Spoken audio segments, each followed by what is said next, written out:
E se nunca fossemos os primeiros? Um grupo de cientistas rebeldes faz uma descoberta incrível.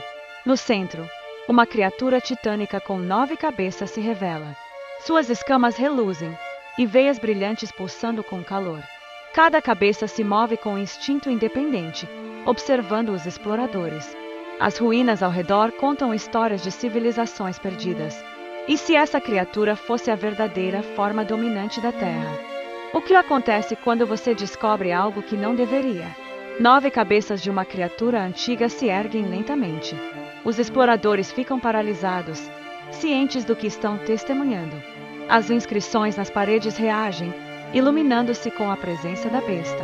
O líder da equipe ativa o dispositivo de gravação, sussurrando: "Isso muda tudo. Pensamos que estávamos sozinhos. Estávamos errados.